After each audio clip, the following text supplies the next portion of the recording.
bureau de l'UNC de Paris. Eh oui, on travaille à l'UNC Paris. Donc je suis très content d'être avec vous. Je salue bien sûr aussi les porte-drapeaux. Avec certains d'entre eux, on se voit beaucoup en ce moment. Et c'est pas du tout un regret, un reproche, bien au contraire. Je voudrais quand même rappeler ici, je ne sais pas s'il l'a fait au début, que Denis Solou non seulement est président du 9e, mais il est aussi secrétaire général adjoint du bureau de l'UNC Paris et l'un des deux responsables de la commission communication, car vous savez qu'on a créé 7 commissions au niveau du bureau de Paris, et donc Denis est l'un des responsables avec Alain Perrin-Châtelain, ici présent. Voilà, donc c'est une charge en plus de leur activité de responsable de section. Donc je voulais le signaler et puis les remercier. Je voudrais simplement dire 3 choses très rapidement. Je vais être court. Alors certains qui me connaissent me méfient quand je dis ça, mais je vais vraiment être court. 3 orientations que l'on s'est fixées au niveau du bureau de Paris. La visibilité de l'UNC à Paris, le recrutement, la communication, et l'action sociale et la solidarité. Voilà. Je développe très rapidement ces 3 points. D'abord, le nouveau bureau est récent, il date du mois d'avril 2018, et j'en profite comme à chaque fois pour rendre hommage aux anciens qui ont porté l'UNC Paris, donc Jean-Frédéric Guichard ici présent, mais aussi bien sûr les présidents de section, car j'essaye d'être, depuis mon élection, d'être présent aux diverses manifestations qui ont lieu organisées par les sections, que ce soit les assemblées générales ou les messes. J'ai participé à plusieurs d'entre elles ces derniers temps, et effectivement j'ai bien pris conscience de la richesse de notre association. Voilà.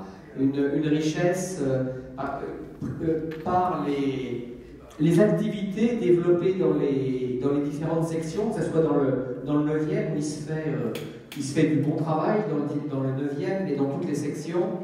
Chacune a sa personnalité, mais ce qui me semble important, c'est que de temps en temps, le plus souvent possible, on puisse se retrouver.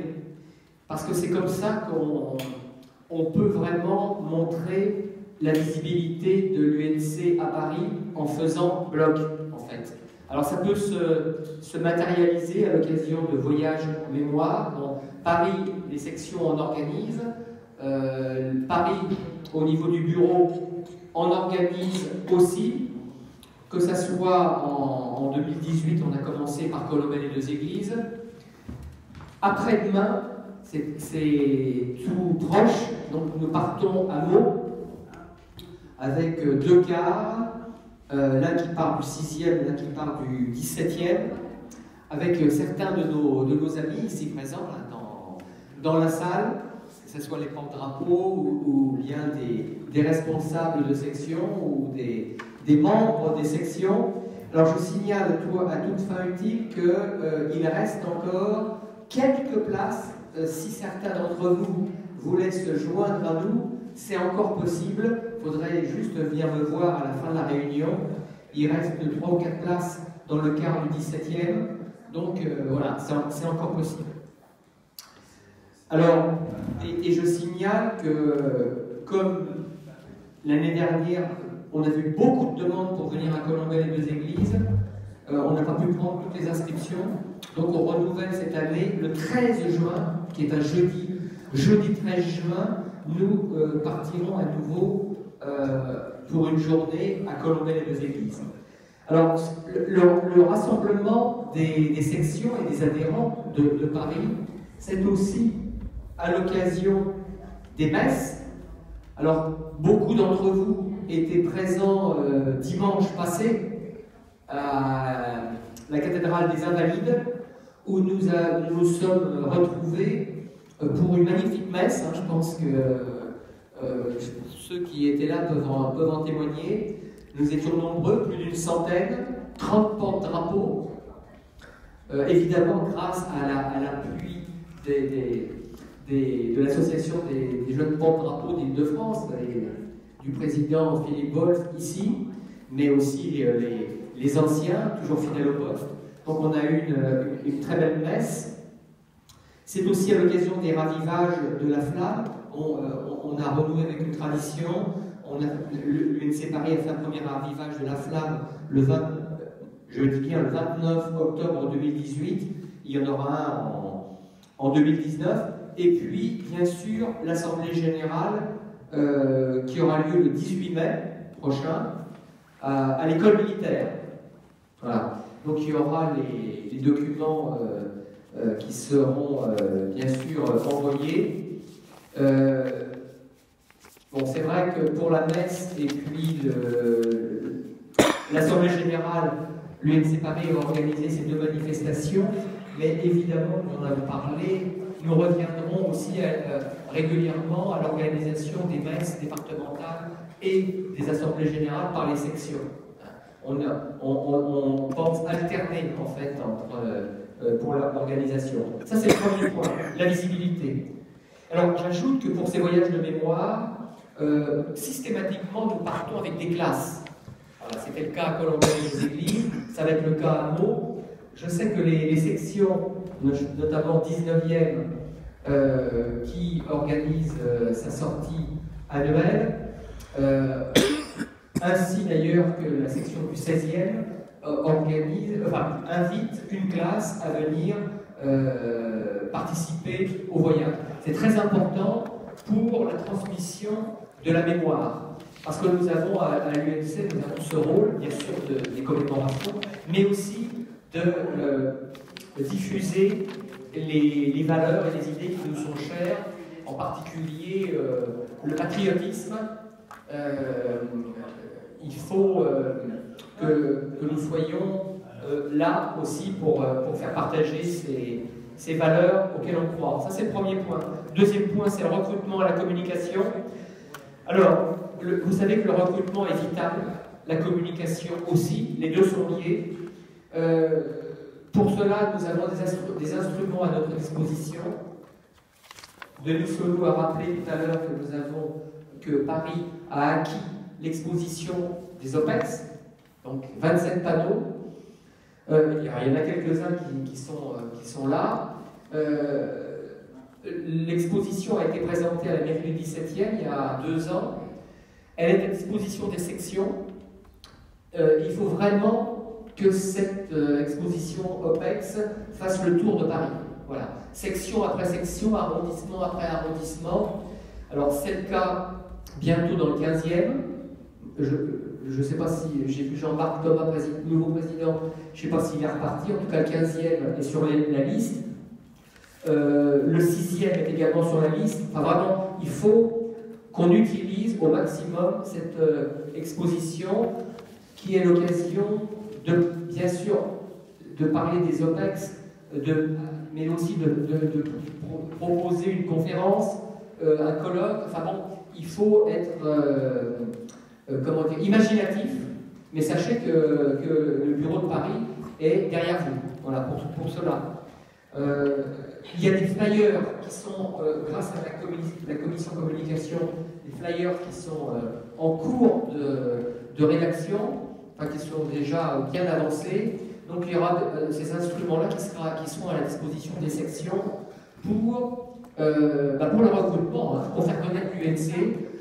Nous sommes actuellement à peu près 1240 adhérents sur Paris. Alors on sait qu'il y a des départs, bien sûr aussi à cause des disparitions ou de la maladie. Donc il faut absolument penser à l'avenir de notre association. Et pour cela, nous avons les Soldats de France aussi. On n'a pas fait le tour des Soldats de France, c'est clair, mais aussi les OPEX. Nous sommes en relation avec plusieurs associations d'OPEX, Nous sommes sur le point de signer une convention avec l'une de ces associations. Voilà, il faut continuer dans ce sens-là, on aura l'occasion d'en reparler, mais les OPEX sont l'avenir de l'UNC, incontestablement. Sans pour autant négliger les anciens, qui ont toute leur place aussi, et à qui on doit tellement, et qui peuvent encore nous apporter beaucoup, bien évidemment. Que ce soit d'ailleurs les anciens de 39-45, qui sont, j'allais dire, nos maîtres, mais aussi ceux d'Algérie, d'Afrique du Nord, qui sont d'ailleurs présents dans le bureau de l'UNC de Paris, avec Jean-Claude Sanset, ici présent, mais aussi, bien sûr, Dominique Dubarry, et puis les anciens du bureau. Absolument. Voilà, ça c'est le deuxième point. Alors, faire appel à la presse à chaque fois qu'on peut, on essaye de constituer vraiment et ça c'est le boulot de la commission communication qui a déjà bien avancé sur le sujet. Donc il faut absolument qu'on fasse appel à la presse à chaque fois qu'on en peut. Il faut faire connaître l'UNC, il faut faire connaître et reconnaître. Troisième et dernier point, l'action sociale et la solidarité. Alors ça c'est un point très important aussi, vous le savez, mais j'y reviens quand même. Depuis les origines, l'action sociale est au cœur de l'UNC. Et dès la création des statuts, l'action sociale est en bonne place dès l'article 2 de mémoire des statuts de l'UNC. Et tout au long de son histoire centenaire, l'action sociale a eu une très grande place. Donc, c'est une invitation pour les sections. Il y a ici des membres de la commission sociale, notamment Myriam Afsi, ici présente, et puis c'est Eugénie qui se cache là, derrière aussi. Donc, nous avons une commission sociale, et puis bien sûr Jean-Frédéric Guichard, ex-président de l'UNC Paris, qui participe activement à cette commission sociale. Nous nous sommes réunis il n'y a pas longtemps, on a étudié des cas, on a attribué des aides. Donc il faut que les sections, vraiment, j'insiste, il y a, comment dirais-je, des documents qui ont été envoyés à toutes les sections sur comment, sur la procédure des demandes d'aide. Donc on est aussi à votre disposition. Soyez vigilants, mais vous l'êtes, je le sais, j'insiste sur ce point. Dans vos sections, on ne doit pas laisser nos amis adhérents sur le côté, voilà, sur le côté de la route. Voilà. Et il faut, alors ça passe par des aides, mais ça passe aussi, ces commissions action sociale et solidarité, donc c'est vraiment être attentif. Il n'y a pas que les aides financières, il y a les visites auprès de nos adhérents malades, isolés. Voilà. Donc c'est vraiment un appel pour que, je sais que vous ne m'avez pas entendu pour le faire, mais vraiment c'est un point très très très important. Donc voilà ce que je voulais vous dire. Merci encore Denis Solou de m'avoir invité. J'ai dit que je ne serais pas trop long, je l'ai déjà été, donc j'arrête. Je souhaite longue vie à la section du 9e. Donc vive l'UNC du 9e, vive l'UNC de Paris et vive l'UNC tout court. Merci.